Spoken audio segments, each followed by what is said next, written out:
Hello and welcome to episode 59 of KnitScents. My name is Jan and you can find me as Jan Ellen RN on Ravelry and on Instagram. I also have a KnitScents account on Instagram, so you can find me on either one. I think KnitScents, I don't think it's private. I know the Jan Ellen RN account is private, but if you just sort of let me know you're a knitter, then I'll approve your request and it's all good. We also have a Facebook group which will be linked in the description box below, and we also have a forum, a KnitScents forum on KnitScents podcast forum on Ravelry. So I hope you'll come and join us there.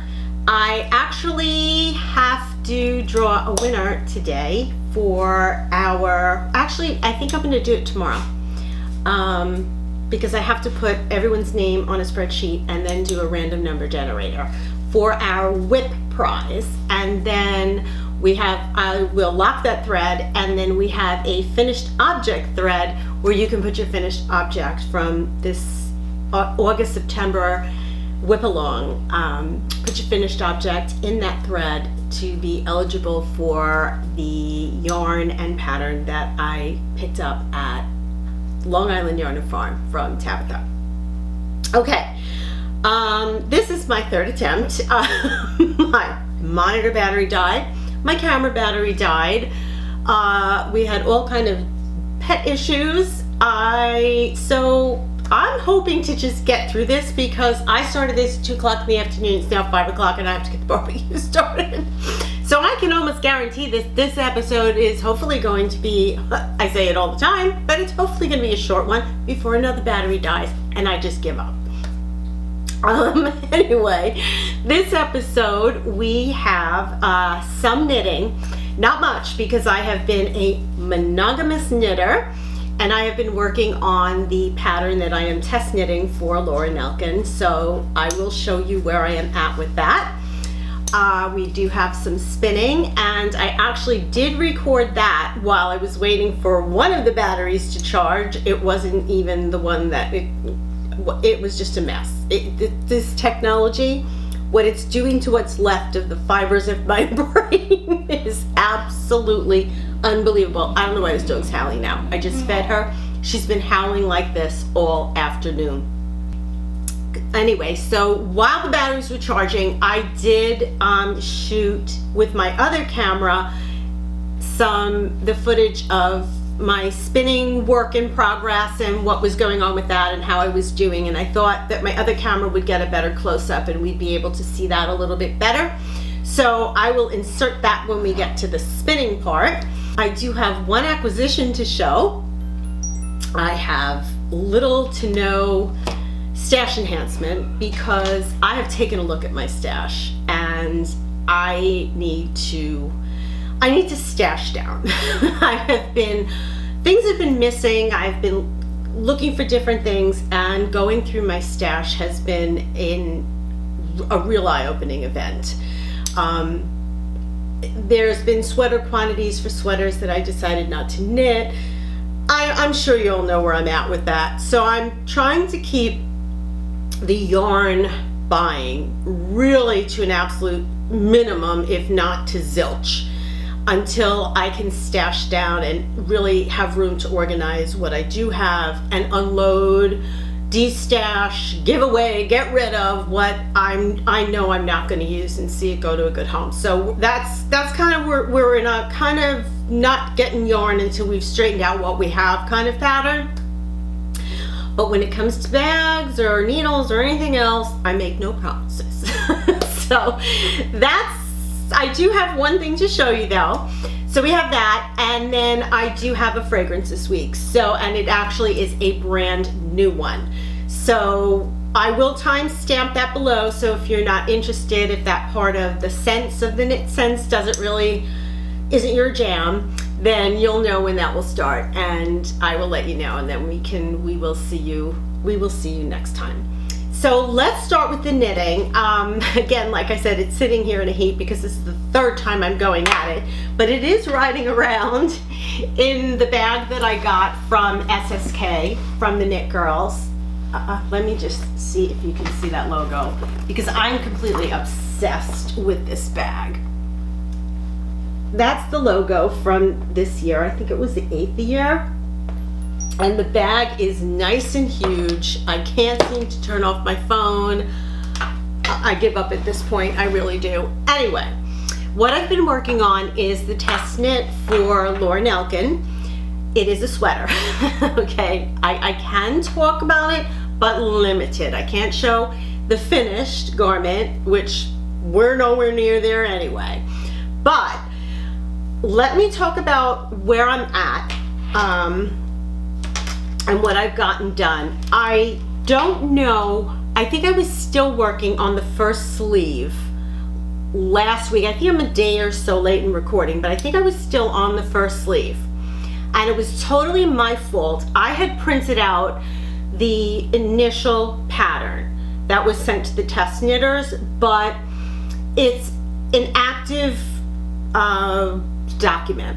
So changes are constantly being made to it, and totally my fault. I did not keep an eye on it at all, and there was a small change made to the sleeves, and unfortunately I had finished knitting up my first sleeve before I noticed that, and I did not rip it out yet, but I did go on and knit the second sleeve, and I'm going to show you both.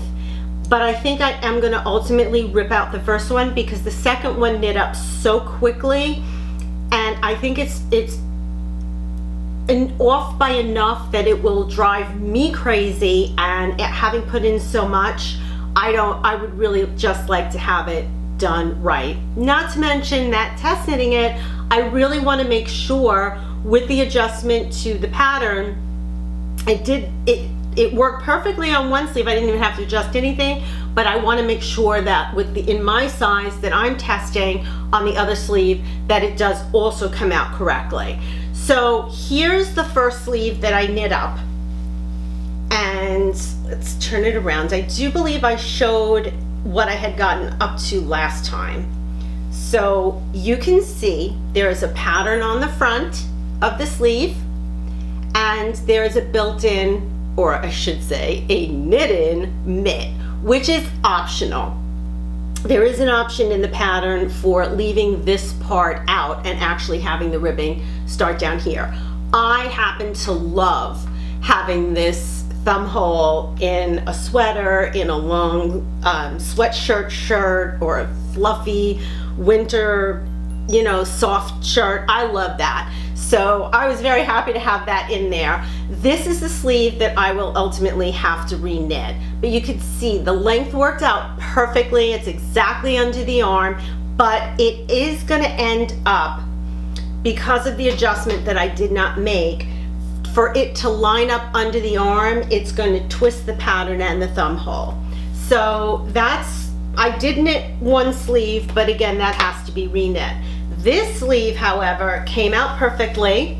I'm very happy with it. This is the left sleeve, and when you line up the stitches that are on the holder for the underarm, under the arm, you can see that the sleeve lays perfectly. The pattern comes exactly where it's supposed to be on the arm. So we've done two sleeves, one has to be re-knit. I'm very happy with this sleeve. The way this one came out, the yarn is, I haven't even washed it, and it's super soft. So, and I think this is Romney. Oh, I don't have it in front of me. I don't want to dig for it, but Jill Draper, I guess I mentioned it. I've recorded this so many times I don't know what I've said or what I haven't said. But I am knitting this out of Jill Draper Empire in the Persimmon colorway. So let's make sure we get that out there. And I am knitting it on my Licca needles. And yes, you start with the sleeves, and yes, I did get the ChowGoo 9-inch needles for sleeves, but they only go up to size 8s.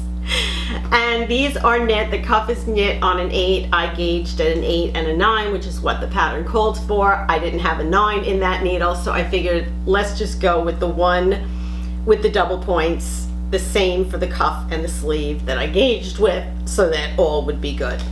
So the 2 sleeves, well, the 2 sleeves are finished, one has to be re-knit. So that I have been working on, but I decided rather than go back to the double points and re-knit the sleeve right away, let's take a little break from the sleeve, and I started on the body. And the body is knit flat.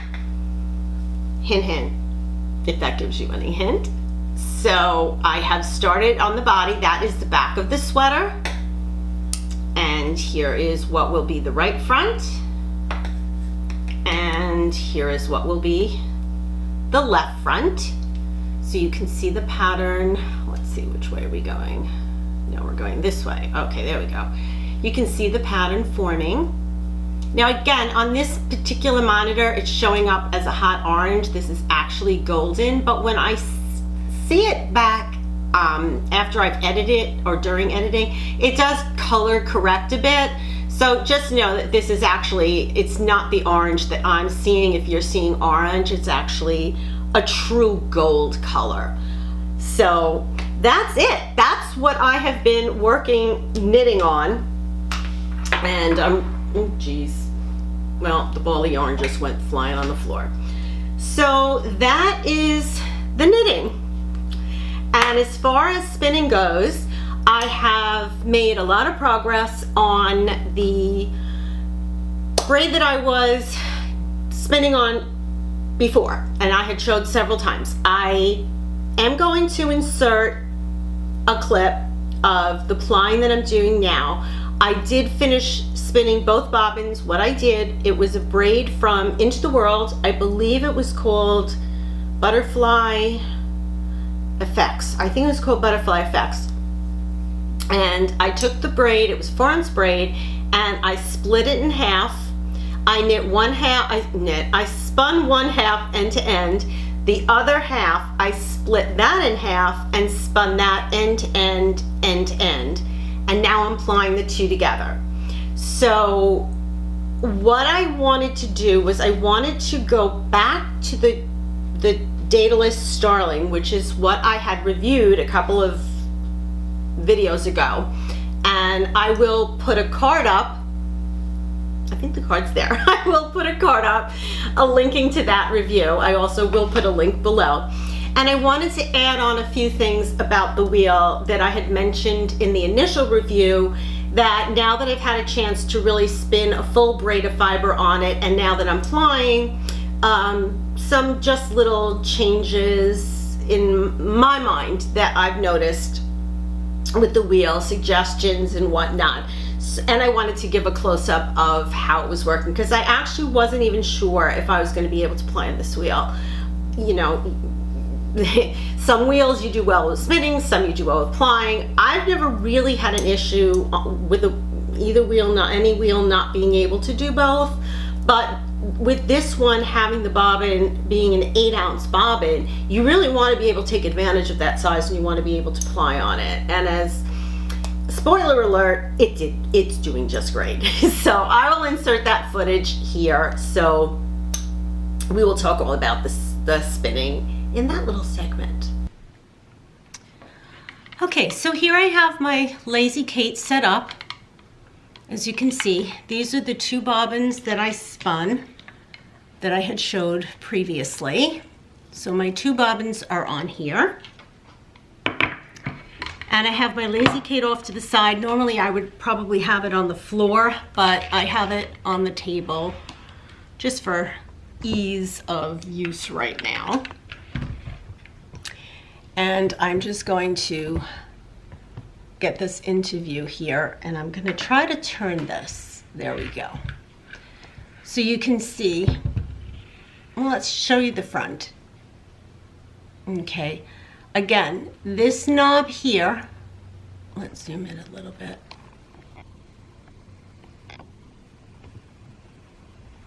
Okay, this knob here, that controls the speed of the wheel. This knob underneath, this button, left and right, Z twist, S twist.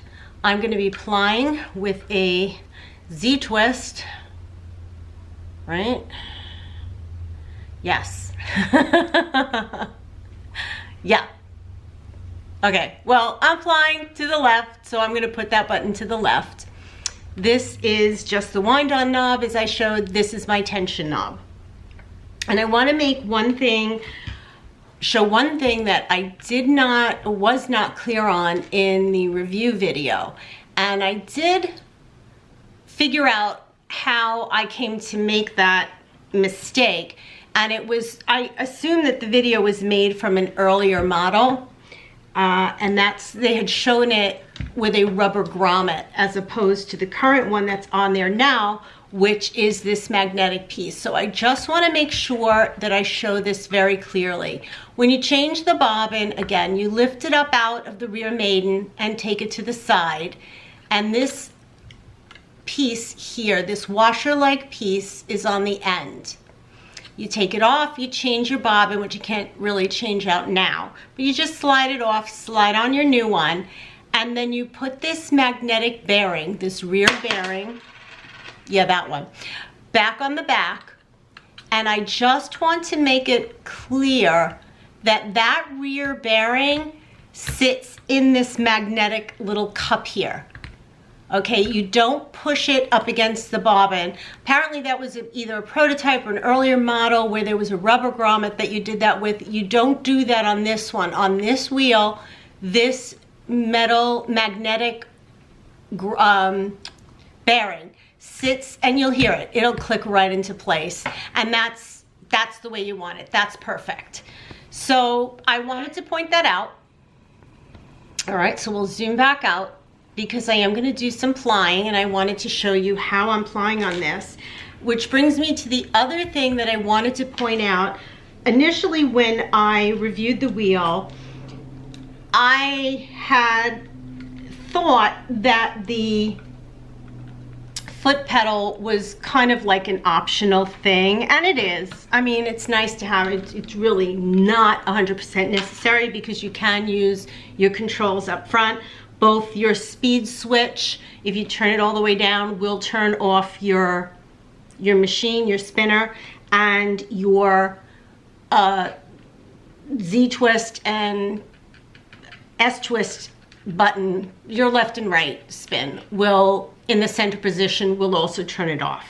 The reason now I would suggest highly getting the foot pedal is because the foot pedal instantly stops the machine, and you're going to see when I start to ply why that's more than just having it convenient. There's some junk in here. Let's get that out. Okay. So when I ply, I've shown you on my Lazy Kate, I have my two bobbins, and I tend to put my finger between the two plies like that.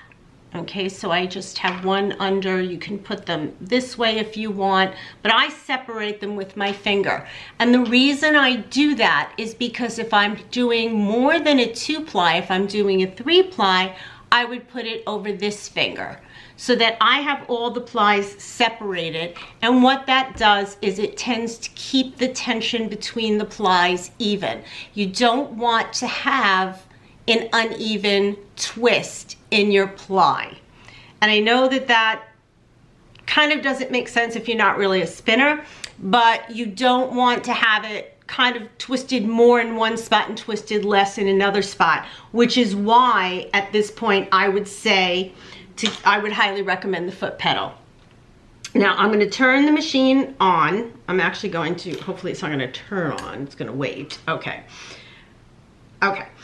I have it set to ply, so it's going to go to the left, and I'm going to start it with my foot, and I will show you why, because especially when you're plying, when you're spinning, your wheel isn't going to your bobbin isn't going to fill up as quickly as it is while you're plying, because you're plying, you're filling it up with double the thickness.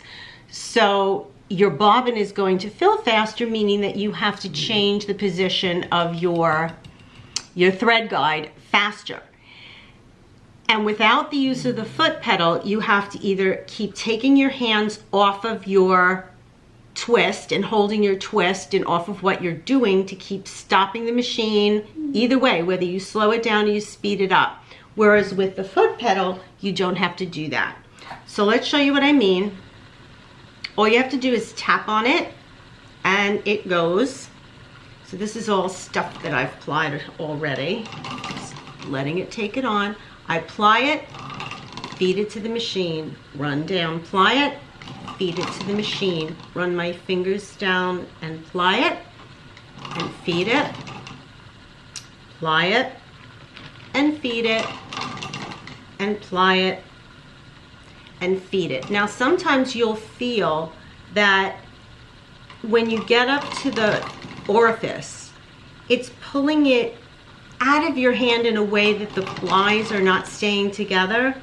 If that happens, either increase your tension a little bit, or what you can do is bend your thumb a little and that'll take it right up. So you would push up here to the orifice, bend your thumb and slide back. But that's all I'm doing on this.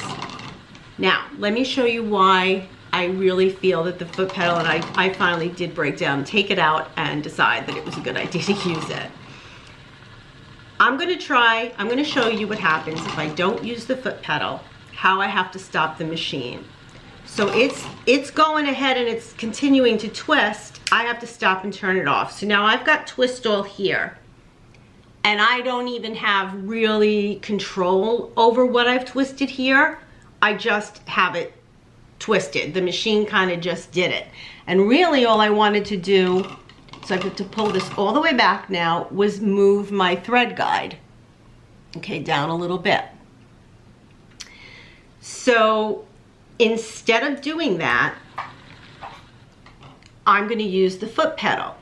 And we're not going to end up with all of this crazy stuff, and I'm going to actually turn up my tension so that it takes up what's here. Okay, so hopefully, as you can see, with the foot pedal, it is much easier to control.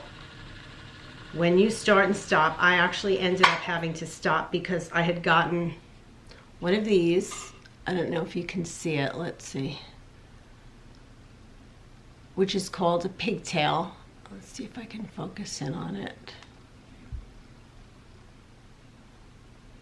And it's kind of where the yarns don't even out. Let's see. I really want to kind of show this. There, you can see. And that, you don't want that in your yarn. And that's what happened actually before when I used to demonstrate the using the on and off switch without using the foot pedal. That's what happened. And I had a heck of a time trying to get that out. But now, because it's not as twisted and there's not as much twist, I can run my hands up from the bobbins and pull this essentially, well, I'm gonna have to pull it toward me, but basically just pull it down until that's gone away. And pull that bit out, which I did. And then we'll spread the twist. So you just pull that little bit of a pigtail out. And then go back up and resume your plying. And if you're holding your plies together, I seem to have a lot of twist in this from the disaster I had before. If you're holding your finger between your plies, that really shouldn't happen because you should be feeding the two strands in at an equal, pulling from your bobbins equally, and they need to be they're passing through your fingers. So you shouldn't have that happen. But what happens is if you let go to turn your machine on and off, which you wouldn't have with treadling, because you would just stop your feet and the treadling would stop, the wheel would stop, and then you do whatever adjustment you have to do.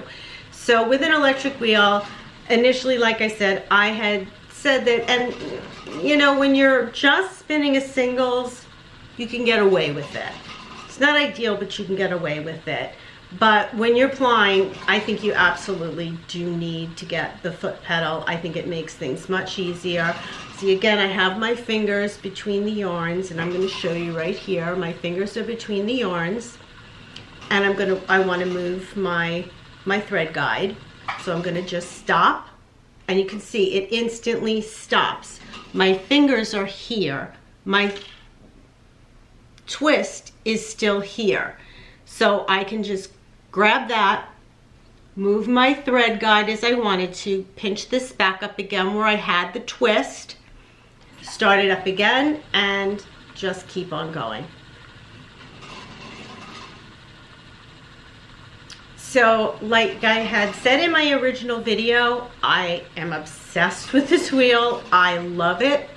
I wasn't sure if it was going to ply, but because of the size of the bobbins, and again, they hold up to 8 ounces, 9 if you pack them really well, it would have been a shame if it didn't work plying, and I've had no trouble except without the foot pedal. That did cause a bit of a problem and some inconsistencies in the yarn, which hopefully will come out when I wash it. If not, you know, it's not a big deal. I did kind of use a yarn that, like I said, it's been sitting around in my stash for a while. It wasn't one of those, you know, hoarded colors. But again, my fingers are held in between to avoid having those pigtails. I'm just sliding my fingers, letting the twist come back into the yarn and feeding it into the machine. Back and feeding it into the machine. Back and feeding it in. So plying, I don't want to say it's easier or it's less difficult or you don't have to focus on it, because you do. Too much twist going one way and your yarn is going to be like a rope. Too little and you're not going to want to knit with it because it's going to be very splitty and it's not going to form the consistency of yarn that you want. But if you develop a rhythm, and you absolutely can, I count treadles when I'm using my regular wheels. I count treadles so that I know I'm getting an even amount of twist. With this, it's just kind of more of a rhythmic thing. I don't count in my head, but I feel my distance of draft is exactly the same. I'm not going different amounts, like going like here and then down to here. I'm keeping the distance the same and keeping it the same amount of time that I'm feeding it on. So let's stop the machine. After I put this on, I'm going to stop. So you see, you don't have too much left. You can wind this around over here, and well, actually what I want to do, I'm going to wind some of it around. Let's see, we'll wind it here. And I want to pull it back, and I want to show the yarn that I have. And this is my plied yarn. And I'm pretty happy with it. It's not too twisted, it's not too loose. I'm pretty happy with this ply. It's pretty thin. I did not think it was going to be as thin of a yarn as this. It's not 100% consistent, but I would say this is along the lines of a fingering. So I'm pretty pleased with this. Again, there are inconsistencies in the ply. I would not knit an entire thing with this. I would use this as I would with Spin Cycle. I might actually make another shift cowl of Andrea Mowry's using this as one of the colors. Maybe spin up something else that I fractal spin with the variations in it. But I just wanted to point out those few things that I had said initially about the wheel when I reviewed it. I just wanted to clarify where the bearing goes in the back, and I just wanted to speak to the foot pedal, because again, I would suggest if you're going to order it, I think it's $25. Don't quote me on it, but I really think it's $25, not much more than that. I would highly suggest adding on the wheel, because if you don't, if you manage to spin with it as I did without using the pedal, you're going to want it to ply. And with it, it's an absolute pleasure to ply with. And I have to admit it, I was plying in bed last night. No, you can't do that with your wheel. It was pretty relaxing just to be kind of laying there with my wheel just set up in front of me and just flying away. So I do highly recommend the wheel, but I would add the foot pedal to the package. It's not a big deal. It's not an expensive piece. So again, that's the Daedalus, that's plying. This is how much I have done so far on the bobbin. And I can show you what's left. I'm going to have more on one. Whoa, thought I split this evenly, but I don't think, clearly I didn't. So when this bobbin runs out, I'm actually probably going to make a mini out of this chain play it onto itself. So that's my plan for this. I've already chosen fiber to spin my next spin with. I didn't bring it down with me, but I did want to just go over this again and mention those two things that I hadn't mentioned, or that I had, you know, spoken to in my initial review of the wheel. So that's my spinning. Now I want to talk about what my little acquisition is. These actually I have been using since Martina Beam started these, coming out with them, and I believe she came out with them, I want to say in 2018. I think it was 2018. And then made improvements in 2019, and the 2021 just came out. And if you don't know what I'm talking about, it is called, this is this year, so this is the 2019. It is called a Strickplaner, which basically in English means knitting planner. Let's see if this one will show up better. Let's see. There we go. Okay, so this is the new one, your 2020 knitting planner. I'm not getting this to focus. I don't know why I'm even surprised. Let's see if that helps. Anyway, what it is Martina used this particular company for her daily planner. And if you've watched my previous podcast, you know that I'm big on planners. I actually have neglected it over the summer, but now that we're getting back into fall and the pace picks up again, I am going to have to go back and start really upping my game. But what she did was she worked with this company, and I think they are in Germany. I'm trying to find the name of the company that she used. Their generic planner is essentially what she was doing, was using the planner from this company. I don't know. I don't have the name of it. Oh, Weekview. I think that's the name of the company that she was using, was Weekview. And she met with them and I guess basically presented them with the idea of making a planner using their particular prototype. In other words, their actual planner, but adding in specifics for knitters. So what she did was she basically made it into quarters. So you have quarterly, quarter one. I hope this is showing up. There we go. And it asks you, you have for each month, you have goals, motivation, tasks, projects, and this is essentially geared for knitting. Your knitting goals. There's an entire section in the back that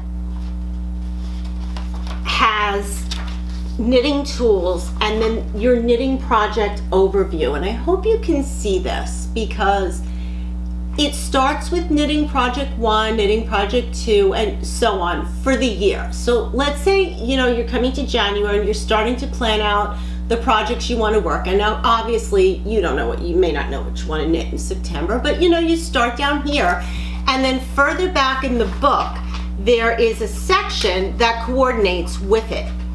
So you can see when you start the project, let's see if I can get to it. I can't.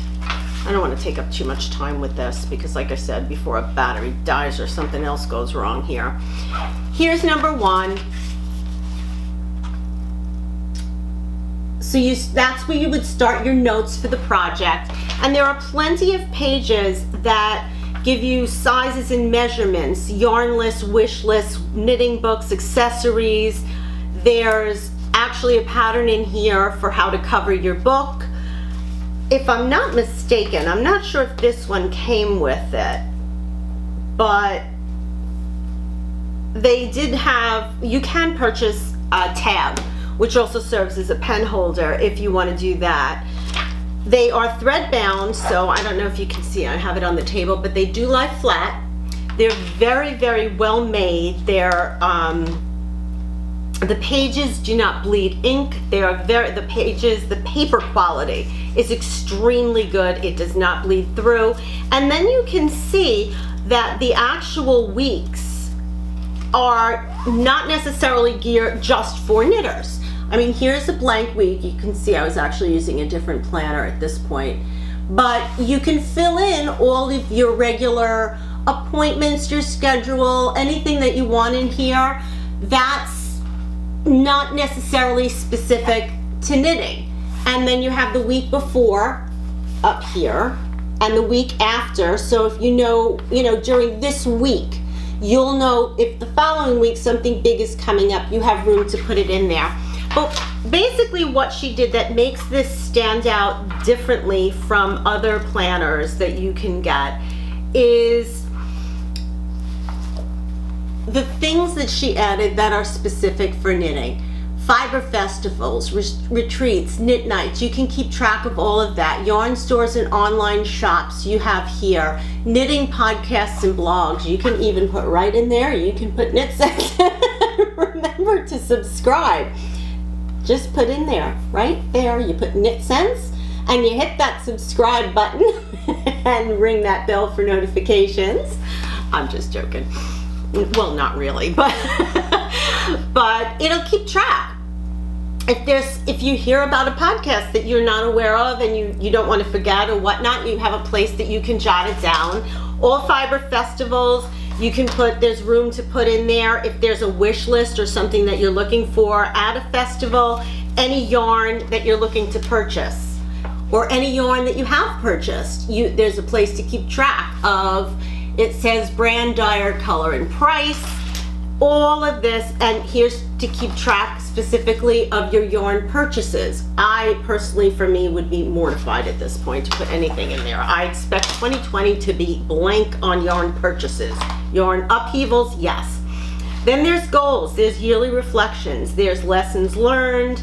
But again, it's a general planner that has an eye toward knitters.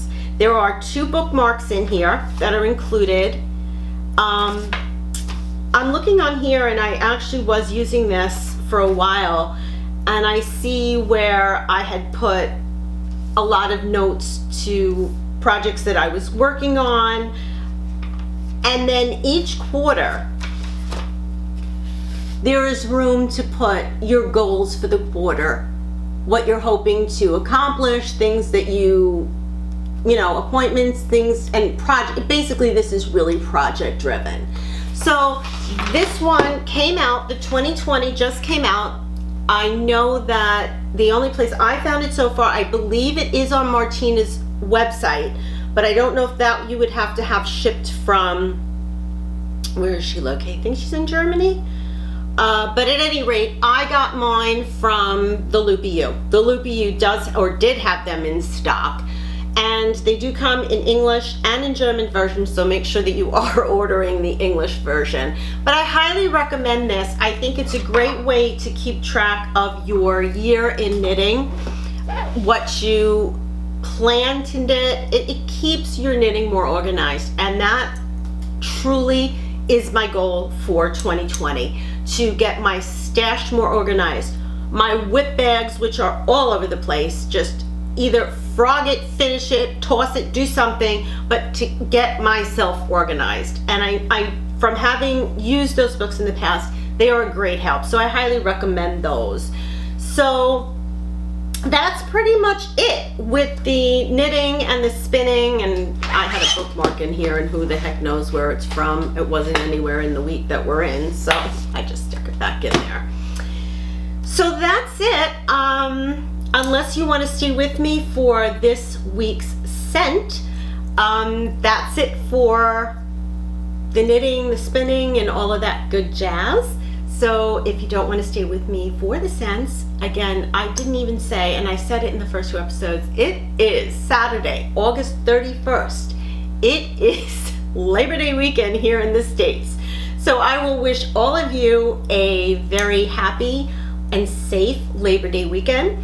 I hope anyone that is in the path of Hurricane Dorian stays safe. Please remember, stay in touch, stay on top of your local weather forecasters. Keep on top of any warnings and watches in your area. And I say this with a lot of trepidation because I'm looking at the newest forecast, which there is a possibility that it may be coming up the East Coast. So it very well may be me in that situation in the coming week, but that's further down the line. So stay safe. Otherwise, stick around and join me, because this week I have a new fragrance that just came out. I believe it came out on August 22nd. I have been actually looking forward to this one, and I'm just going to pull up what it is on Fragrantica, and I'm going to show you the bottle. The fragrance is by Lancome. It is a new one by Lancome, and it is called Idole. Okay, so let's see if we can just put this here. Now, there's a couple things I want to say about it before we actually get even into the fragrance. This is supposed to be like the world's thinnest bottle. Okay, and I think the thinking was that, and it does feel like you're holding a cell phone in your hand. And I know there was a campaign on, I believe, Instagram, where people were writing motivational words on their hand and holding the bottle and taking pictures of the motivational word or whatever. Very cute idea. I hate the packaging of this bottle. Why, you ask? There's no way to stand it up. Okay, it's great. It's a novel idea, very cute, mimics a cell phone. If that's what you want to do, then have it come with some kind of stand or something, because the truth of the matter is you have to lay this bottle down, which takes up space. Okay, is it a big deal? No. Something smells great, I'm not going to quibble over it. I actually stand it up and prop it up on my tray where I have other perfumes, praying that it doesn't smash down and break the mirror, because I don't need me no bad luck. But I am going to say, I'm going to give this a D-, well, maybe a D for the packaging. Only because it doesn't get an F, only because I think it was a good thought. The execution stunk. Let's just put that on out there. Okay, but as we all know, the bottle is not what's important. It is the juice inside the bottle that's important. So let me tell you a little bit about the fragrance. It is a rose, musky, fruity, white floral, sweet, and citrus fragrance. Those are the main accords. And why in the heck I want you to know, every technological thing, I'm getting half a screen. Just so you can see what I'm dealing with today, I'm getting a half a screen on my iPad. I don't know what the heck is with me today. It's like everything that could possibly go wrong is going wrong. I can't even pull this up to get the rest of the information. All right, let's try this again. Because I'm not turning that camera on again. If I have to make it up, I will. Yeah, this has been, it's 5:30. I've been at this since 2 o'clock. I have been trying to record, not having any luck whatsoever. So, like I said, if this doesn't work, I am going to just make it up and move along, because I can't do this again. I have hungry people waiting here that are like, are we gonna eat sometime before Labor Day? Oh gosh, this is too funny. This is too funny. I cannot find it. I have it. I'm like laughing at myself at this point, because I don't know how in heaven's name I'm ever gonna edit all these pieces together. So this may be the rawest of the raw footage you have ever seen go up, or the most disjointed podcast I have ever put out there. And I've done some beauties, I know that, but this one may actually take the prize. Back to Idole. Okay, the actual notes in the fragrance are, the top notes are bergamot and pear, the middle notes are Indian jasmine, and there's 2 different types of rose. There's rose de may, and then there's, I believe, Turkish rose. And the base notes are vanilla and musk, I think. Let me just check. Yes, vanilla and white musk. So it's not that really, I don't want to say dirty smelling musk, but you know the difference between a heavy musk and a white musk, which is a bit of a lighter, not so in your face musk. Let's put it that way. I happen to be a musk fragrance lover. That is one of my favorite notes. So when I saw this combination, I had to give this a try. And the fragrance itself is actually getting mixed reviews. I happen to really, really like it. I got it not long after it came out. In fact, I was upset I didn't get it the day it came out, because I'd been waiting so long for it. It has, when you first spray it, you do get a very fruity opening. You get a bergamot, I think, and I just, my one critique, and I want to say it may be because I found that you have to use a fragrance several times before you really can get a handle on it, because I don't think any fragrance really ever smells exactly the same way twice. I think the weather affects it. I even think your mood affects it, because not that it changes the fragrance, I think it's the way you perceive it. I mean, people would argue that your skin chemistry, and I would say that may be true. I've heard arguments on both sides, but I can say when I was younger, much younger, things that I would smell in other people, particularly at work, I would be like, oh my gosh, it's so amazing. I would spray it in the store, it would smell exactly the same way. I would spray it on myself and it would be like, oh my God, when can I take a shower? This is terrible. This is really, really terrible. So I don't think it's the way you're perceiving it. I do think your, I don't want to say pH, but your chemistry has something to do with it. But having, you know, being older now, I do find that things don't change as much on me as they did before. So having said that, when I spray it at first, I get much more of the bergamot than I do of the pear. And I'm not really such a bergamot lover. It's not that I dislike it. I do like the fruity opening of it. I do like the opening fragrance of it, but I prefer it once it dries down a little bit. And it does essentially at that point become predominantly a rose fragrance, but not in like you just stuck your head in a, well, actually it does smell like a fresh rose bouquet. If you've ever smelled a rose perfume that just is overwhelming, that's not what I'm talking about here. That's that to me is almost like a fake rose, because if you smell a rose, you get well, if you like rose, you get a beautiful rose scent, especially if it's like a damp rose, so you smell some of the green leaves and you get a beautiful whiff of rose. That I like.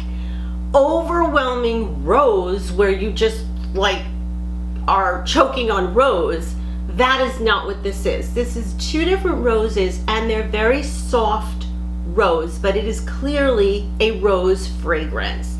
And I think the vanilla in there, not the vanilla, the jasmine, the Indian jasmine, really tempers that out nicely. So it's a rose fragrance, but it's just edged by that jasmine, which takes the too much rosy out of it, out of the equation, and it becomes a really nice rose floral. So we've gone from a fruity opening to a true rose floral. On me, did not get the base notes, which are the musk and the vanilla, until much later on down the line, once it had really dried down. On me, it kind of really stayed a true kind of rose floral fragrance. And I liked it. It was not too heavy. It was not too light. I thought the longevity on it was very good. I still smelled it at night after having sprayed it in the morning. The sillage or the projection on it was pretty good. I would say it's arm's length. I'm not one that tends to gravitate towards fragrances that have this sillage where people smell you before they see you. And if I do use a fragrance that has that kind of, you know, overwhelming whatever, I don't spray as much. I'll use one, maybe two sprays, because I don't want to be the one in the elevator smelling that person that kind of overdid it by 3 times over. So that's not going to happen with this one. This one, it's not a skin scent where somebody really has to get up close, except maybe 4 or 5 hours into wearing it. It does become more of a skin scent when that dry down, when the musk and vanilla come out. But again, it's basically a true rose floral. And I say rose floral because you do get the jasmine, you do get stronger of the rose, but that's what it is. It has a fruity opening with the bergamot and the pear. I'd really like to hear your feedback if you tried it or you try it, to let me know whether or not you get a sense of the pear from it. So far I haven't. I've really gotten more of the bergamot, then drawing right into the Turkish rose, the whatever the other rose was, and the sandbag, was it sandbag jasmine? Indian jasmine. And that's what it wears for mostly. And then way later on in the dry down, I got the musk and the vanilla. So that is my take on the new fragrance by Lancome Idole. Again, I love the fragrance. I don't understand the packaging. I guess I get it from a standpoint of it seemed like a good idea at the time, but it didn't execute very well. But that's okay. It's not a big deal breaker. It's really such a nice, enjoyable fragrance that I think it's worth getting past the fact that this bottle is really not very user-friendly. So yeah, I would recommend this one if you like florals, and if you like, I wouldn't even say if you're just a citrus lover, because the citrus does dry down into that floral. So if you like rose, this is a must. If you like light florals, rose florals, I definitely would give this one a try. I'm not sure this is a safe blind buy though. I would probably go to your Lancome counter, and the reason I wanted to review this one today is because this is too new to be on Fragrance X or FragranceNet.com. But Lancome right now is having their friends and family sale, and I do believe it covers fragrance, makeup, all of their stuff. It is all basically makeup anyway, but I believe it covers the fragrance, and it's 20% off. So if you are interested, go to a store, go to a department store. I believe Sephora is carrying it now as well. I'm not sure about Ulta. Give it a try, get a sample, see if you like it, and get your order in if you want to get it while the Friends and Family from Lancome is running. So that's it for this week. That is all she wrote. I have nothing else. I am hoping that I can edit the shards of this episode together into something cohesive.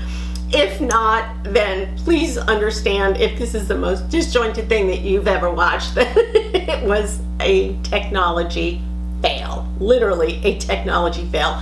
Every piece of equipment busted on me or broke on me or was not user-friendly for me this week, but I really wanted to keep the ball rolling and get this out there for you. So I wish you all, again, a very happy, a healthy, and a safe, enjoyable Labor Day weekend as we say goodbye and wrap up summer here in the Northern Hemisphere. In this country, we are celebrating Labor Day, so I hope you enjoy. And until I see you on the next episode, remember to knit with sense.